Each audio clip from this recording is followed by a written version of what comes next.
Nah, menjaga image, menjaga perasaan.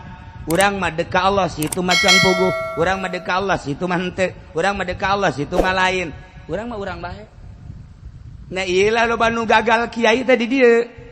Keur di pondok nama masyaallah budak teh kuwaro datang ka imah ya Allah hiji dua santri di pagahan 10-20 kawaroanana masih aya mulai diberes sinar ku Gusti Allah hasil tawakal jeung waro kabelah dieuna aya anu ngambe bupati datangan ku bupati boga rasa aing teh kapake ka ambe berarti aing boga darajat selesai tak kiai lain kadatanganana robah perasaanana ieu nu hese nandek naik indallah komo haju orang babarengan jeung bupati haju cium tangan naon nu di deuleuna make cium tangan ka bupati emang guru dia je make cium tangan ka bupati tanya kiai nu mantak cium tangan apa rada gede nah geus selesai selesai perasaan ieu lain nu hese ge lain datang teu datangna tapi perasaanna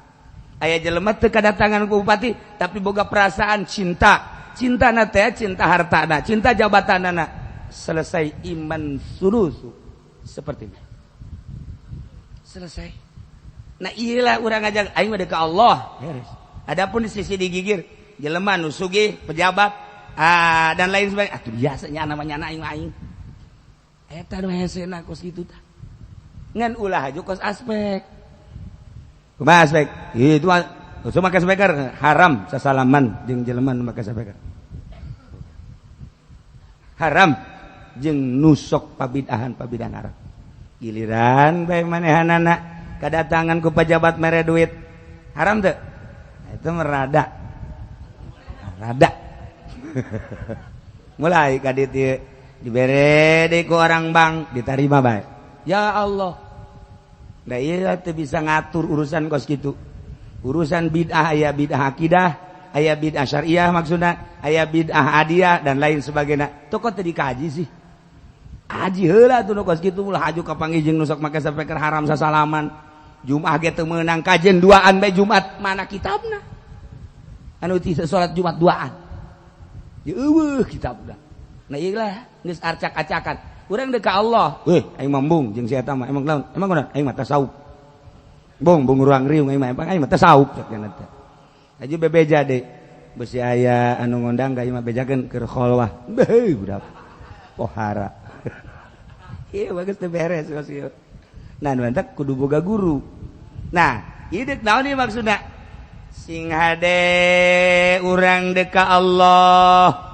lantaran ketika urang ka Allah mantep mata dikaolokeun celi dikaolokeun irung dikaolokeun penjabaranana maksud dikaolokeun teh kumaha ketika urang neuleuh ya Allah ya Rabb dedeleuan abdi teh dedeleuan Gusti nu kadeuleuh teh makhluk Gusti di ditu teh aya kudrat Gusti sakumaha kudrat Gusti nempel ka mata abdi cicip teh nang ngawasakeun Gusti sakumaha itu cicingna nang kawasa Gusti jadi aya kudrat di urang jeung ditu sedengkeun sifat Allah hiji atuh kudrat aya di urang teh kudrat nu di ditu teh hiji Allah teh ambo tah ngomong hese tah si hade sia engke ka dituna ge waduh itu beuh itu nu galis kudrat Allah maksud di SMS genang Allah di WA genang Allah aju di toel atuh nang Allah keneh cak Allah teh sia di ngaing-aingkeun di beulem sia ku aing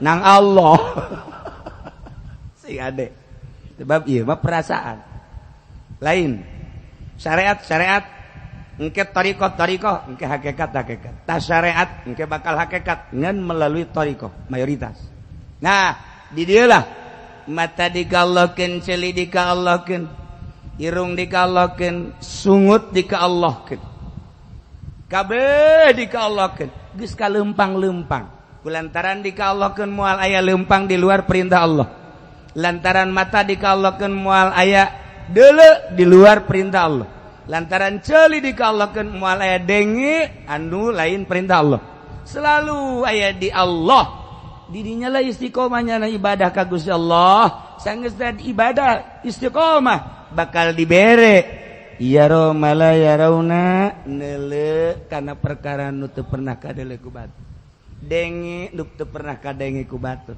ngarenjag nyanana ge ngarenjag kok aya kieu aya suara indah aya dedeulean nu indah aya eta kan perasaan kan hese urang nyaritakeun perasaan mah okos urang nyaritakeun rasa amis rasa pahit eta mah kan perasaan urang nyaritakeun ka hiji jelema masyaallah ieu jeruk amis-amis teh ngomong sia di nu gering panas cak nyana boro-boro amis pahit kabeh ge apel ieu pahit kabeh pahit kabeh nu gering mah pahit kabeh urang ge ketika nyaritakeun bahwa Allah teh kadeuleu cak nu gering mah iraha kadeuleuna urang nyaritakeun perasaan bagi jelema anu sehat golbuna ka Gusti Allah lain golbun marid tapi golbun salim pan ieu mah marid kabeh marid golbun marid gering mantak gering kan babacaan teu ngeunah ka Allah maca sholawat lain ngeunah tunduh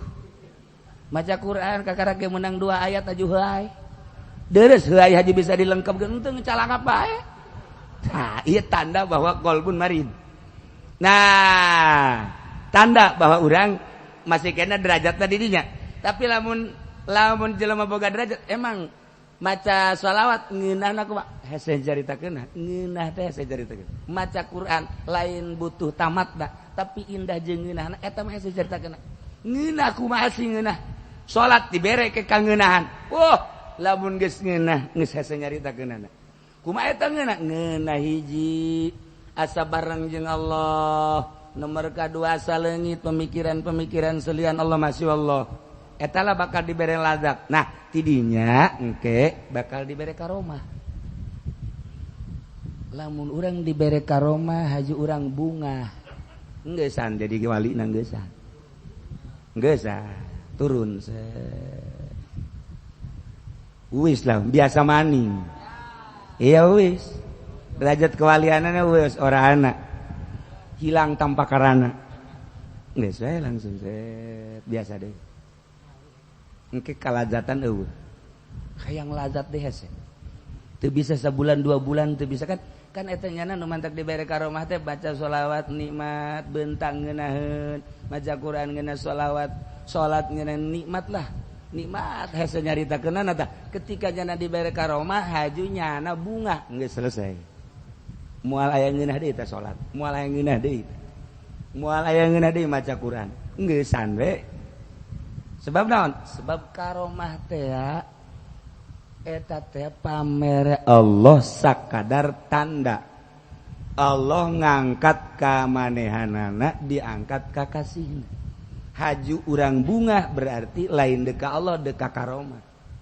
ketika urang dibere karomah haju bunga mandeg di dinya geussan mandeg matak wali mah geus embungeun janna karomah ketika kitu kanyahoan pindah biasana wali kanyahoan kaistimewaanana karomah pindah matak urang bahkan menta karomah menta kehebatan nah wali mah tileuh teh menta kehebat namun deuk hujan kemudian hujan nyana bisa bae mun menta ka Allah ya Rabbi abdi ulah kahujanan geus babari jasa geus bae hujan kikituan jadi orang lempang di sela-sela hujan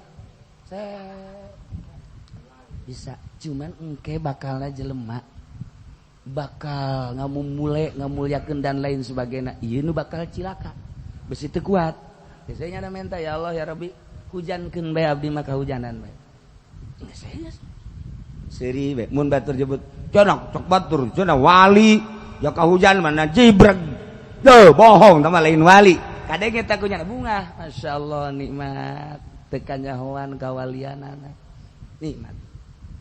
Tapi lawan, cina aja pengen wali, ya kahujanan jibrek malah ngusruk. Aja kadangin kunyah goblok sia. Eta mah aing keur kabeneran bae ngusruk. Biasana mah aing hiber tolol. Berarti jelas lain walina. Jelas lain walina.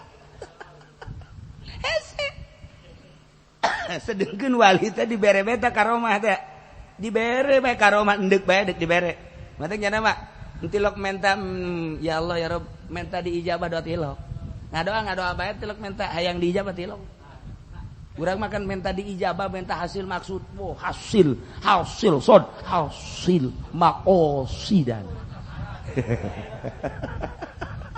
Ente. Wali mah doa bae. Madak lolobana doa masur ti Kangjeng Nabi. Tabaruk bae ti Kangjeng Nabi. Tilok make doa nu lain-lain. Geus saya sakitu. Doa teh para rendek wali mah tilok aya macem-macem doa. Boh, segala dikarang dikarung. Wali mah isin. Geus saya tabaruk bae ka Kangjeng Nabi. Adapun ijabah urusan Gusti. Hayang teu dijabah teu. Kumaha Gusti bae wali mah. Ieu mah ibadah bae abdi mah bisa-bisa abdi. Satungtung abdi ibadah bisa abdi mah neuk ngalaksanakeun. Urusan diijabahna urusan Gusti tah mah. Segala rupana geus kumaha Gusti bae. Segala rupana geus bae neuk salat, puasa, ngaji Quran geus sabodo Gusti. Tah nyerahkeun kos kituna teh tah hese ge. Hese. Nah, ashabul karamat kulluhum mahjubun. Jelema nu dibere karomah sakabehna mahjub.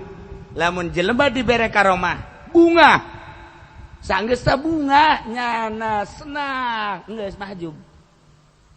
Sebab berarti tujuanana ibadah teh hayang ka karomah lain ka Allah. Boro-boro eta wali mah dibere sorga bae embung.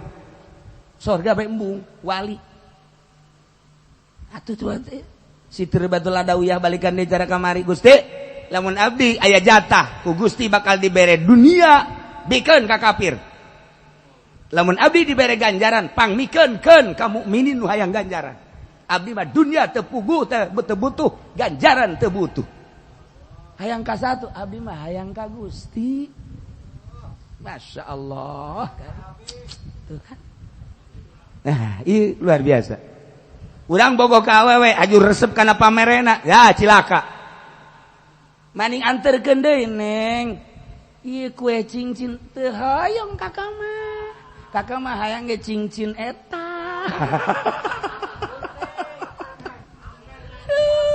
Yang naon atuh cincin ieu mah? Main ka Neng na ieu mah. Tah eta kan geus kitu. Oh, air soal kos kitu nama tuh mangga beta urusan kakak. Ngan abdi sebagai anu dipikakeun cinta jeung nu mencintai, ieu mah hak abdi rek mere. Oh, ai kitu ona. Tuh, lamun urang mengharapkan pamerena be, mandeg di dinya. Mandeg di dinya henteu. Adapun Allah, cak Gusti Allah, sia deuk aing ngan aing eta mah urusan aing mere kos kieu geus. Nyanggakeun teh mah ka Gusti ngan abdi mah deuk ka Gusti. Ngan bisi abdi dianggap hayang ka karomah Gusti, henteu abdi mah hayang ka Gustina. Ngomong mapan babari ya. Ngomong mah babari. Mulaian orang sak maca sholawat. Tanya, esi maca sholawat rajin amat hayang ka bayar hutang. Mulai guys. Esi rajin amat jarah kunaon ieu? Susuganan we atuh naik derajat. Tah naon ane teh kos kitu? Makanya kurang mapan teu jauh di kitu. Sering maca Quran, hayang hasil maksud. Sering maca sholawat, hayang hutang. Sering urang zarah, hayang naik derajat. Jauh ti kos gitu itu maksud ka Allah. Mendak maca sholawat beres hutangna kabayar geussan maca sholawat. Asa telok baca sholawat gua geus anggeus aing mah. Geus kabayar hutang. Oh, kan beres. Jadi ibadah teh boga maksud. Wali malai. Ashabul karamah kulluhum mahjubun. Sebab naon? Wal karamah hayadur rijal. Karamah eta ibarat awewe keur head teu bisa ibadah ka Gusti Allah. Hijab awewe keur head teu bisa ka Gusti Allah secara zahir. Ieu ge wali dibere karomah ketika nyana resep kana karomah sebagai hijab head antaranya jeung Allah putus. Tuh. Mantak pal waliu lahu alfu maqamin wali teh sabenerna mah ngabogaan 1000 makom. Awaluhu babul karomah. Awalna bab karomah beres 1000 makom 1000 tangga 1 2 3 4 5 6 7 8 9 1000 wusul ilallah pangheulana dibere karomah. Lamun jelema dibere karomah kemudian tangga pertama ye tangga pertama teh dibere karomah bunga geus we di dinya bae geus moal naik ka 1000 teh mana di dinya. Menjaza biha nalal baki jelema anu bisa ngaliwatan karomah geus memperolehnya kasaliana karomah ieu ganon gitu ngara gangguan bagi wali Allah. Mantap lolobana haji nyorangan embung kanyawan. Embung. Anu asok nembol-nembolkeun karoma mata mah orang Cisoka. Orang Cisoka mah bener tah mah. Kakaromahan. Wuh. Atuh aya ge wali di mana-mana dibacok teterak, nyanana ge kaget. Oi teterak, ya Allah ya Rabb. Kok bisa teterak? Dijieun ku urang Cisoka mah. Pelor. Diinum make susu. Sedekeun kana tembok. Coba betenkeun. Betenkeun. Katilu kali. Kaluar bukur. Aduh, teu beres ya murid teu beres. Nah, eta kan. Nah, jadi cek guru teh. Ya, segala jadi dicoba. Bener teterak. Aju bae. Cok. Bener. Bu, aing teh. Beak aing pelor dileg-legan. Paingan bengkel mamarahan. Pelor. Tak ieu. Dan lain-lain sebagainya. Nukos kitu mah tambah istidraj. Istidraj. Masyaallah aya ge. Ki Ahmad Khairun ketika musyawarah di Surabaya jeung Bung Karno. Begitu balik ka dieu Ki Ahmad Khairun. Duit teu boga, baheula mah masyaallah musyawarah nagara teu boga duit. Kuari mah gupak di duit. Baheula teh nu memperjuangkeun negara, wa abah. Nah, selesai musyawarah, dek balik ka dieu teu boga duit. Hese. Bisaeun Ki Ahmad mah lamun peureum haju nyana babacaan aya babacaan bisa diberset bisa datang ka Tangerang ayalah babacaan aya Bismillahirrahmanirrahim la ilaha illallah kabirul akbar la ilaha illallah jalilul akbar la ilaha mari teruskeun ku aing atuh mal teruskeun banyak kene usia direkam ke baca deui mun dibacakan bahaya. Sok inget ga murid eta bae murid saya Khalil Bangkalan. Saya murid ngahadamna teh kan isuk-isuk santri nu sok ngahadaman di isuk nyapuan ngapain isuk di kitab teh dibuka pas ki Khalilna keur ka jero barang dibuka pas aya doa keket. Keket teh kan bahasa man gara-gara Madura mah naon kitu gelut akeket eta teh gelut maksudna dibaca kunyana dibaca begitu di pondok ribut jeung lurahna tantangan kunyana begitu ditangtangan gelut ditongtong ku santrina lurahna nu sakitu hebat eleh kunyana eleh lurahna aya deui wakilna eleh deui kunyana 3 santri areleh kabeh. Atuh sararieun kan santri kadenge ku Mama Khalil ku Kiai panggil mun cara kurang mah maneh eta kabejana gagah menang ti mana wiridan ti mana ampura mun cak ngomong urang mah menang ti mama jih jam mama teu pernah mere wiridan kos kitu keun mama ka jero kukula ditingali dina kitabna aya doa keket coba kitab mana teangkeun dibayakeun bawa tak kitab nu ieu mana halaman eta jelas tak ieu ih tambah lain doa keket doa kekoh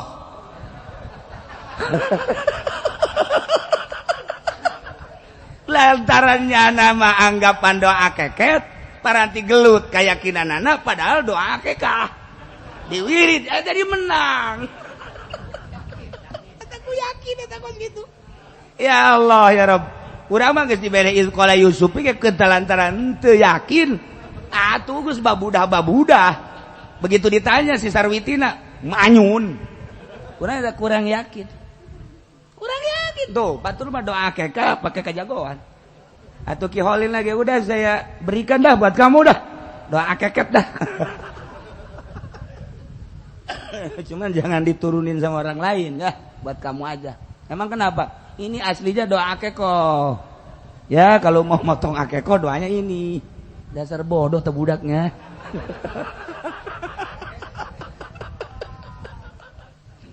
Nah, iyalah.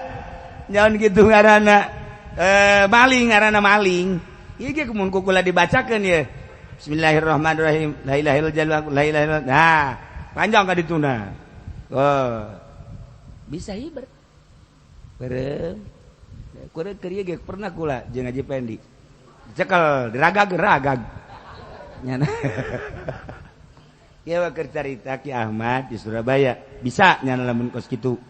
Tetapi henteu langsung kitu. Masih kena bisa naik kareta bae. Dengan cara nyokot daun langbau. Nyokot daun langbau digitukeun set. Dibacaan banyak bismillah. Dari duit. Geus naik kereta. Set. Bikeun duit asli datang ka dieu. Ngan teu meunang leuwih. Jadi kudu sapaseun bae lamun endek ka Tangerang sabarwit sakitu we. Leuwih bahaya. Boh lamun eta dibikeun wiridan eta ka Haji Pendi, masyaallah. Atuh ujianana jadi langit biru.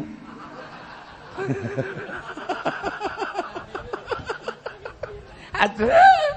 Geus cenah mah aju bae ngamuridkeun ka batur pan. Nantak ajuna mah urang ge embung nyari boga guru kos kitu. Henteu. Nah, ieu keur carita karomah. Nah, eta lamun keur kadesek-desek amat loba wali keur kadesek mah kos kitu. Kamari ge aya urang luar negeri ka dieu ka Indonesia. Begitu geus ka Indonesia dek balik duitna beak. Jadi leungit. Duitna leungit. Masyaallah karim.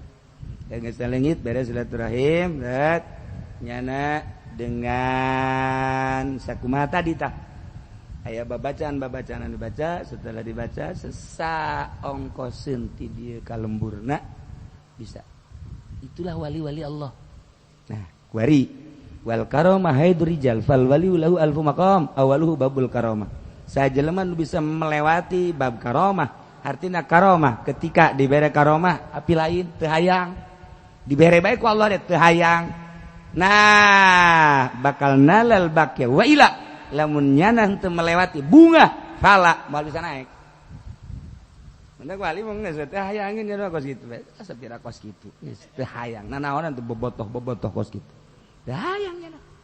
Nah, aya ge Kangjeng Nabi. Kangjeng Nabi keur cerita Dajjal.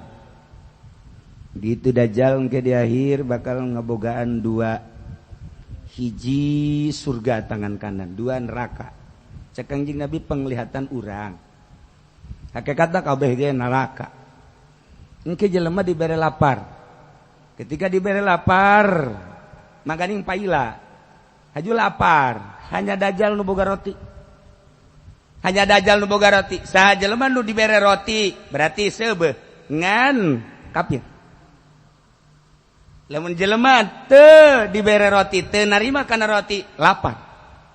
Loba nu teu kuat.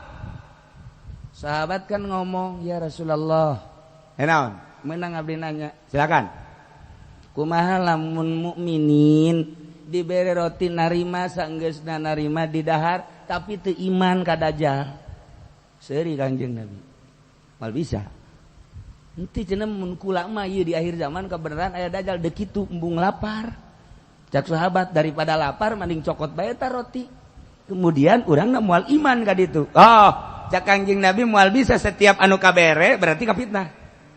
Mal bisa asal kabere pasti iman, asal kabere pasti iman. Sebab hakikat mah lain roti. Eta mah sakadar panarik teh naon kitu ngaranna? Supaya resep teh. Hah? Supaya resep supaya daek teh. Perangsang okos kudali dibere kubati. Eta kan perangsang tah. Perangsang eta mah kitu lain mere asli lain. Perangsang. Asal geus kabere bae atuh geus ka dituna. Saudara-saudara. Iya, lah daripada milih nu lain atuh bandingan anak bangsa, anak daerah, orang yang di jerona mah geus diloloh. Nah, eta kan tadi perangsang tah. Ya jelema anu teu dibere mah teu saudara-saudara. Tadi wae, naon sia milih nu kos kitu? Loba keneh nu sejen. Bere. Bae, naon sia milih nu kitu? Dibere deui. Lah dak. Mendingan eta bae nu pilih. Bere deui. Woi, ulah salah sia. Sararial jasa. Eta kakarak anak Dajjal. Atuh komo Dajjal nu aslina. Nah, ya sahabat, atuh jalan keluarna kumaha ya Rasulullah supaya aman tina Dajjal. lamun hayang aman tina dajjal tingkatkeun iman ka Gusti Allah. Aju urang lapar, engke lapar urang bakal dibere dileungitkeun jeung urang dibere bae bakalna seubeuh. Belasieun urang ke dajjal lantaran Kangjeng geus kitu nyarios. Jadi engke lapar urang dibere lapar sebab hendak dicoba heula dajjal moroti. Ketika jelema narima berarti ilu ka dajjal. Ketika henteu narima lapar, urang teu kuat, tingkatkeun iman, engke dibere urang teu hayang kana roti jeung dibere seubeuh bae. Selesai kan? Selesai naon bedana jeung kuari pun. Habib Rozok. Iya sawa-sawa. Jangan. Iya.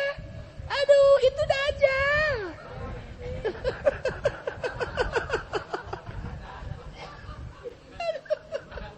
Sok gerage. Aya ustad kemudian jadi lurah beda, memeh jadi lurah jeung geus jadi lurah. Lantaran naon kabawa ku dajjal. Baheula keur encan di DPR hebat jasa eta kiai barang asup ka DPR padahal mah di dewana ge dewal fetilu Ka'bah padahal. Tapi kok berbeda sebulan 2 bulan jadi lain. Dajjal. Kiai antara salafiyah jeung modern kok beda. Lain deui kok ngaji teu ngeunaheun bae. Bensinan geus ka bensinan ku dajjal. Kiai anu tadina lugu hebat barang asup ka partai kok lain deui teu ngeunaheun caritaanana ka bawa ku dajjal.